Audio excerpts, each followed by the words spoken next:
process that is active all the time, doing check-ins and counseling and prayer time. Also on that note, we also have a weekly Friday prayer vigil. For those of you who don't know, every Friday there is at least 2 members of our staff who host a prayer time. And it happens regardless of what event is happening. Like for instance, during Mite Night, which is something we'll talk about, but during Mite Night, there was people who were praying because it's important that we have that connection established all the time. So every Friday night, we have something called the Vigil where we have that happening. And it's hosted by our people, by our staff, but it's open to all of you. We have, it can be, you can go to the physical location where those people are, or you can go online and you'll see what we call flares. That's what we call them, these little flyer squares that we post on social media. Flyer, square, see how that works.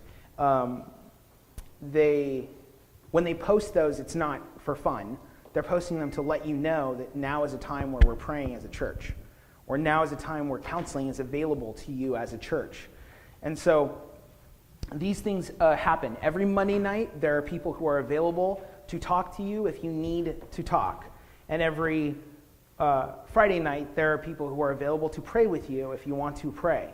And these things happen regardless of the events happening. It'll happen during the retreat that we have, which we'll talk about. It will happen during a Mite Night. It'll happen during a cookie bake. It'll happen all the time because these things should be happening all the time. Prayer and counsel, these things should be happening all the time.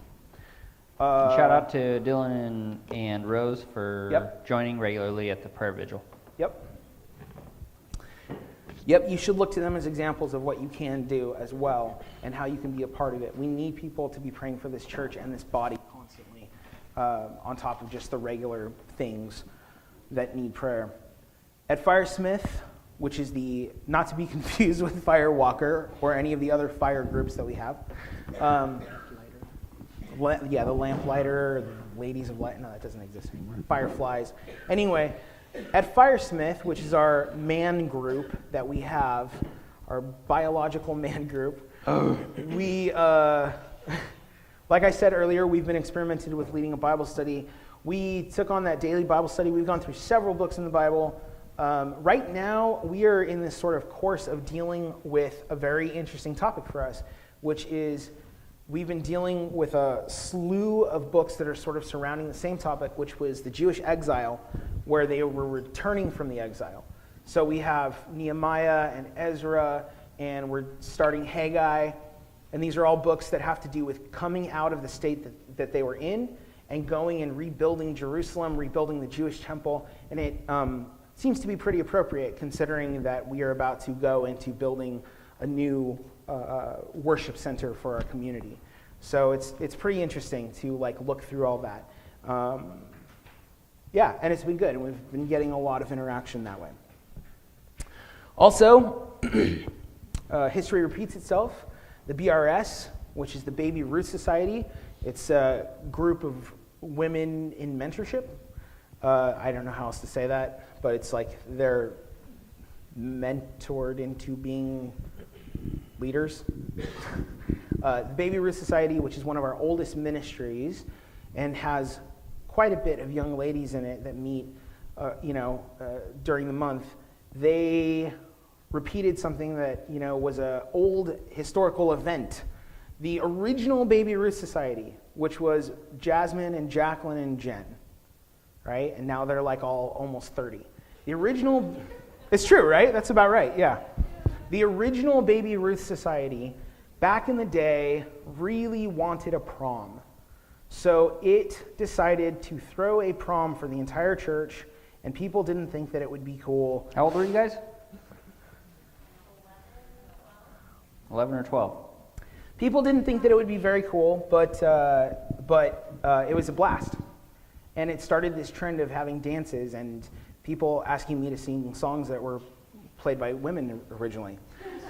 And so we did live music and so on and so forth. So this Baby Ruth Society, the current one, wanted to sort of return to form, and so they wanted to do something fun for the church, and so they threw a prom this year. And we haven't done that in many, many years, and it was awesome. I don't know. Did you guys like it?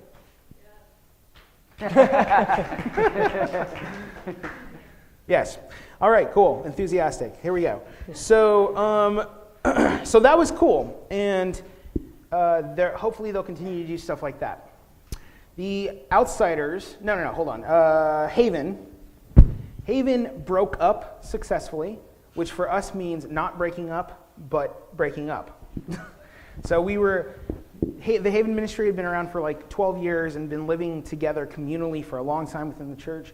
And we were able to figure out how to navigate the process of getting out of the church and moving into 3 separate sites and still figure out how to maintain our community identity with each other and still be living communally. And so thankfully, God has been really kind to that, as well as the Parkers have been really kind to us and Colin's in-laws. And we've been able to figure out how to do that. And so that birthed the presence of the RV park that now sits in the parking lot. And so that's pretty interesting. And so now there's a Haven RV park in the parking lot. But we still have 24/7 ministry here. We still have the Haven community present here, and we still have the Haven community still acting like a unit. And that's a pretty substantial thing, to be separated and distant while still behaving as if you are a community. That's no small feat. On top of that, we also took on Tiffany. Tiffany is now part of the resident program of Haven, meaning that she has decided like years ago, but she is now of age to be able to make the decision to follow through with joining the resident program, which means she's kind of like in this probationary membership, which is really like a terrible time to do it, but she's doing it and doing it well, mostly. And then we also took on a hosted by Haven function. So we also added we invested in an RV. Didn't turn out to be the greatest investment, but we invested in an RV that we worked together as a community to, overcome and make work. And now we're able to house or host a place for Joanna and Josie and Angel for them to get stable. And it's a work in progress, and we're figuring it out, but it's working. And so that's a beautiful thing to be able to, at this time, if you consider it, for Haven to have to break itself apart and figure out how to maintain itself while also taking people in. And that's pretty profound. We also instituted, just my personal favorite, going through the original series of Star Trek as a group on Saturday nights. That's neither here nor there. Okay. Outsiders. So the Outsiders instituted a format change to match Firesmith. Firesmith has a format that it uses. We call it pews, because that's just easy for us to, or what? Spew. Or spew. Yeah. We call it, Anyway, we call it pews, and it stands for, wow, you're up in my head now. It stands for prayer, entertainment, work, and study. And so these 4 things we as men do together, and we come every week to do one of these 4 things, generally in that order, and just do that as men. And so on any given Wednesday night, you can see us doing one of these 4 things. And it's been really good to sort of build up the attitude that this is what men do. We play hard together, we study together, we pray together, we work together. And it's been really good to build that format for our young men, for them to see that this is how we function. That being said, we also recognize that the Outsiders ministry has grown immensely, and that the Outsiders ministry was set up for an intimate amount of people, meaning that there was just 4 or 5 people in it, and now there's 20 people. And we couldn't, that format, we couldn't maintain the original Outsiders format. So we had to pivot and change. So we adopted the Pews format into Outsiders, and that's been working well. And we also added the added a forum to bring new leadership into the Outsiders ministry through what we call AIDS. Maybe we should change that. But You just have to say it in a sentence. yeah, like a teaching aid or like remember playground aids? Okay. We'll workshop it. We'll workshop it. Anyway. That's a post-pandemic lens. Yeah. We'll workshop it. Anyway, but we have helpers. There you go.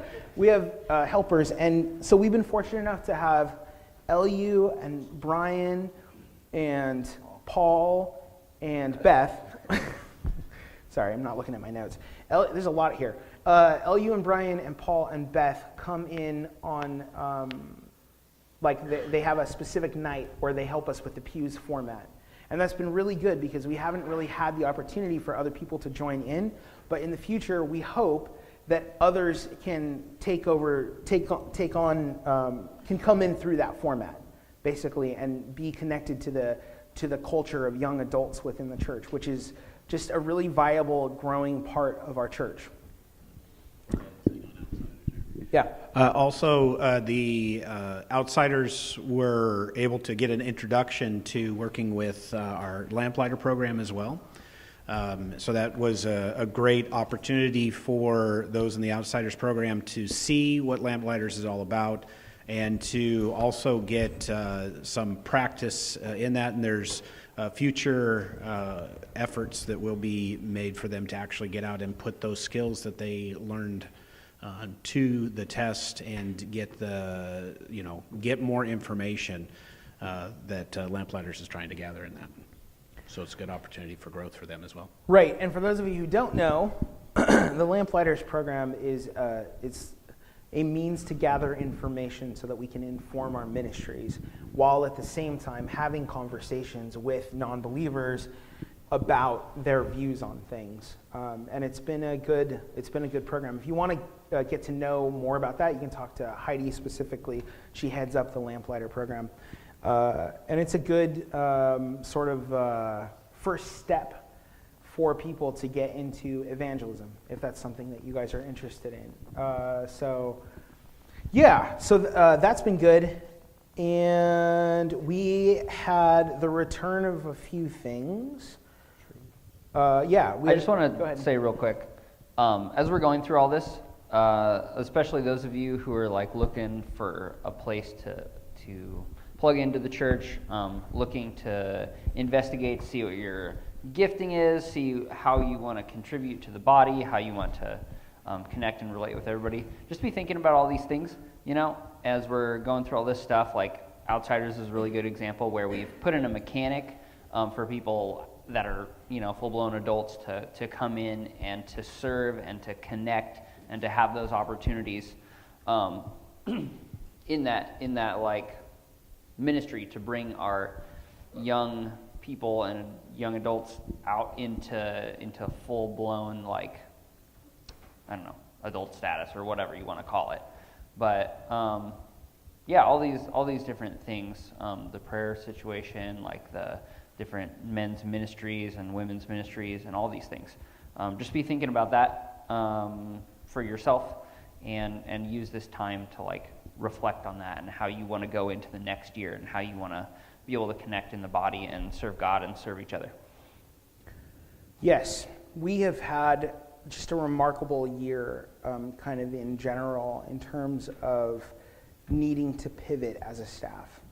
This church was set up intimately. When it first started, it didn't have the mindset of being a large church or even necessarily a stable church.